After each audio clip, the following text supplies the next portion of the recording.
Insidious the last की 2018 को dislike या लाइक कर दें। तो इस फिल्म के शुरू होते ही सन 1953 से हमें एक घर दिखाया जाता है और ये घर था एलिस का, यानी कि मेरा। तो इस फिल्म में आपको एलिस का कैरेक्टर मैं खुद को बताऊंगी। एलिस यानी कि मैं अपने मॉम डैड के साथ इस घर में रहा करती थी। मेरे अंदर ऐसी पावर्स थी जिससे मैं आत्माओं को देख सकती थी। एक दिन मैं अपने भाई के साथ अपने कमरे में गई जहाँ पर हमारे खिलौने बिखरे हुए थे। मैंने अपनी मॉम को बताया कि ये सारे काम वही बच्चे की आत्मा करती है जो हमारे घर में रहती है। मेरी मॉम जानती थी कि मेरे अंदर एक खास पावर, एक ताकत है, मगर मेरी डैड मेरी किसी बात पर कभी यकीन नहीं करते थे। वो समझते थे कि मैं बस डराने के लिए सबको झूठ बोल रही हूँ। मेरे भाई ने मेरी मॉम को कहा मुझे रात को डर लगता है, तो मेरी मॉम ने मेरे भाई को एक सीटी दी और ये कहा कि जब भी तुम्हें डर लगे तुम ये सीटी बजा देना, मैं तुम्हारे पास आ जाऊंगी। जब मैं और मेरा भाई सो रहे थे तभी हमारे कमरे में उसी बच्चे की आत्मा आई जो हमेशा हमारे खिलौने बखेर दिया करती थी। उसे मेरे भाई ने देख लिया। मेरी मॉम जो उसे सीटी देकर गई थी वो उसे बहुत ढूंढता रहा मगर वो उसे कहीं पर भी ना मिली। वो अब डर से चिल्लाने लगा था।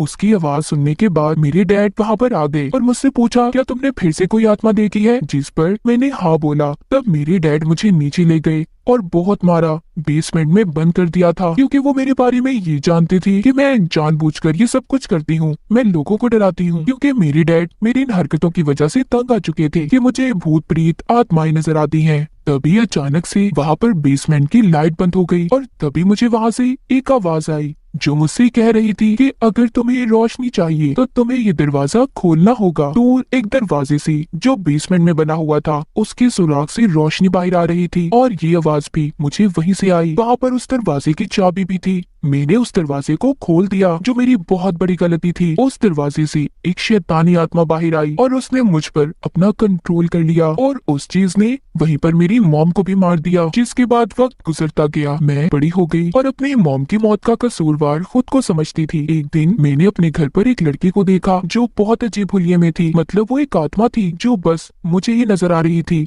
मैंने इस बारे में अपने डैड को बताना चाहा मगर हमेशा की तरह उन्होंने मुझ पर यकीन ही नहीं किया और मुझ पर हाथ उठाने लगे। तो मैंने भी अपने डैड का मुकाबला किया और फिर मैंने अपने घर से जाने का फैसला कर लिया था। मैंने हमेशा के लिए अपने डैड और भाई को छोड़कर अपने घर से भाग गई। इसके बाद कहानी आती है 2010 में। फिर थोड़ा सा बड़े होने के बाद मैं अपने दो साथियों के साथ रहने लगी और मैं उन लोगों की मदद किया करती थी जो भूत आत्माओं से तंग थे, जिनके घर पर बुरी आत्माओं का राज होता था। आज मुझे मैक्सिको से एक आदमी की कॉल आई जिसने मुझे बताया मेरे घर में सब कुछ अजीब हो रहा है। जब मैं अपने दो साथियों को लेकर उस घर में गई तो मैं उस घर को देखकर हैरान हो गई। ये वही घर था जहाँ पर मैं बचपन में अपने मॉम डैड और छोटे भाई के साथ रहा करती थी। फिर मैंने उस घर की छानबीन शुरू की। मुझे वहाँ पर बहुत सी चीजें ऐसी मिली जो मेरे बचपन से जुड़ी हुई थी क्योंकि कई सालों से उस जगह पर कोई नहीं गया था। वहीं पर मुझे वो सीटी भी मिली जो बचपन में मेरी मॉम ने मेरे भाई को दी थी ताकि जब भी उसे डर लगे तो वो सीटी बजाकर मेरी मॉम को बुला ले। पर आखिरी बार जब हमने उस आत्मा को देखा था तो हमें ये सीटी कहीं नहीं मिली। अब मैंने उस सीटी की तस्वीर को ले लिया था। तभी वहाँ पर किसी आत्मा ने मुझ पर हमला किया और सीटी को मुझसे छीन लिया। फिर अगली सुबह छानबीन करने मैं एक कैफे में गई जहाँ पर मुझे दो लड़कियां भी मिली। मैं उनसे कुछ बात कर पाती तभी वहाँ पर एक आदमी आ गया जो कोई और नहीं बल्कि मेरा भाई था। मेरा भाई मुझसे बहुत नाराज था क्योंकि मैंने उसे अपने डैड के पास अकेला छोड़ दिया था जो उसके साथ भी ठीक तरीके से नहीं रहते थे। मेरे भाई ने मुझ पर बहुत गुस्सा किया और फिर वहाँ से चला गया।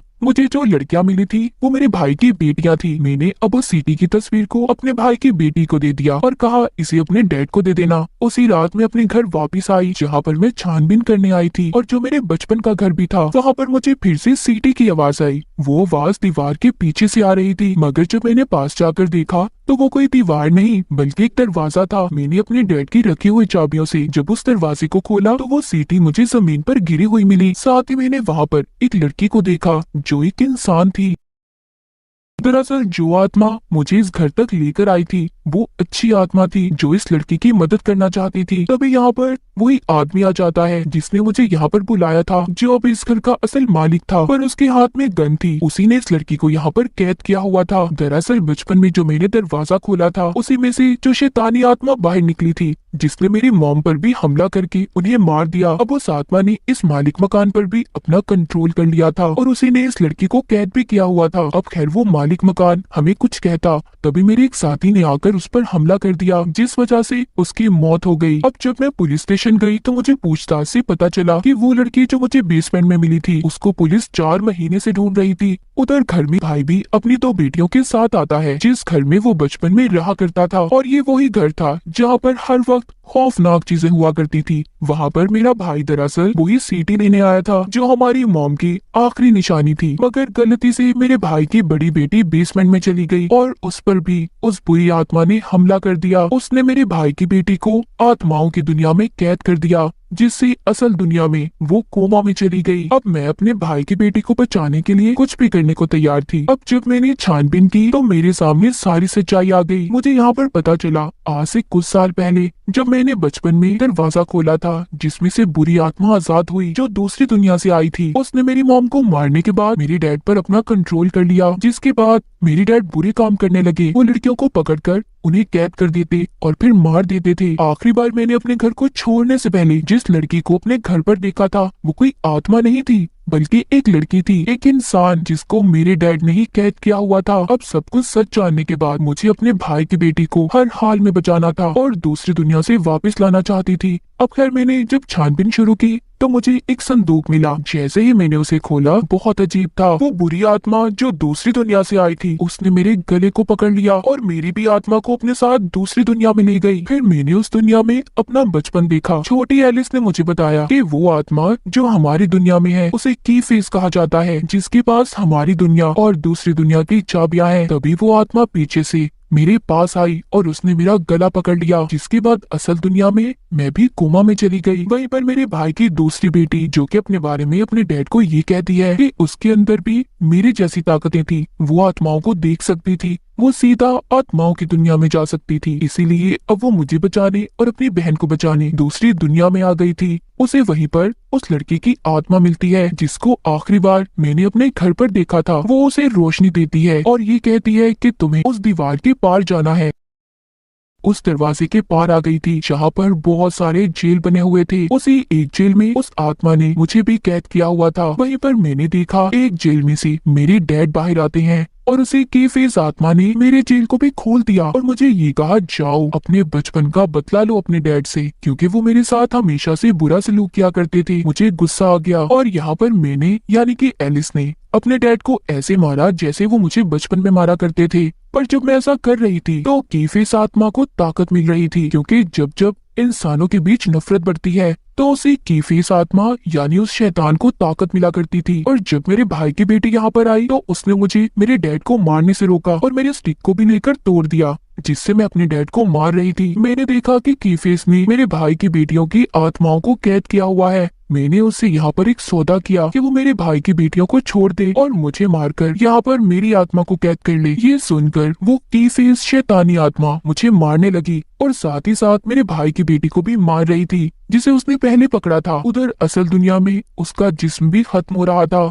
तभी उस दुनिया में जहाँ पर मैं कैद थी, मेरे डैड ने उस कीफेस पर हमला किया तो उसने उनकी आत्मा को भी खत्म कर दिया और फिर जिसके बाद उसने मेरे गले में अपनी उंगलियां डाल दी। पर तभी मेरे भाई की छोटी बेटी ने मुझ तक वो सीटी फेंकी जो मुझे बचपन में मेरी मॉम ने दी थी। जब मैंने उस सीटी को बजाया तो वहाँ पर मेरी मॉम आ गई। उन्होंने उस कीफेस शैतानी आत्मा को खत्म कर दिया। अब मैं अपने भाई की बेटी की आत्मा को उसके जिस्म तक पहुंचाना चाहती थी, मगर हमें वहां से निकलने का कोई रास्ता नहीं मिल रहा था। तभी मुझे एक दरवाजा मिला जिसकी चाबियां भी मेरे पास थी। जब मैंने उसे खोला, उसके अंदर जाकर मुझे अपने भाई की बड़ी बेटी का जिस्म नजर आया, जिसके बाद मैंने उसकी आत्मा को उसके अंदर भेज दिया। उससे हुआ ये, उसे असल दुनिया में भी होश आ गया। फिर मेरी मॉम ने मुझसे कहा, कभी भी अपने आप को मेरी मौत का कसूरवार मत समझना, और ये कहकर वो आत्माओं की दुनिया में चली गई। जिसके बाद मुझे और मेरे भाई की छोटी बेटी को भी असल दुनिया में होश आ गया, पर हम बहुत जख्मी थे, जिसके बाद हमें हॉस्पिटल ले जाया गया। वहाँ पर मेरा भाई भी था। मैंने उसे वो सीटी दी जो हमारी मॉम ने हमें बचपन में दी थी। हम दोनों एक दूसरे के गले लग गए और अपनी मॉम को याद करने लगे। जिसके बाद एक रात जब मैं सो रही थी तो मुझे एक ख्वाब आया जिसमें मैंने एक घर में छोटे बच्चे को देखा जो अपने बेड पर सो रहा था। तभी उसकी खिड़की पर उसने एक लाल चेहरे को देखा, जिसको मैं भी सपने में देखकर डर गई और मेरी आँख खुल गई। तभी मुझे एक कॉल आई जो उसी बच्चे की मॉम की थी। उनका बेटा कोमा में जा चुका था और ये बात अब मैं खुद भी जानती थी क्योंकि बचपन में उस बच्चे के डैड ने मेरी मदद की थी, मुझे आत्माओं से बचाया था और अब उसे बचाने की मेरी बारी थी। क्या पता उसकी आत्मा भी दूसरी दुनिया में कैद हो गई हो। क्या मैं इस बात का पता चला पाऊंगी? क्या राज होगा इस कहानी के पीछे? तो इसी सस्पेंस के साथ इस मूवी की कहानी यहीं पर खत्म हो जाती है।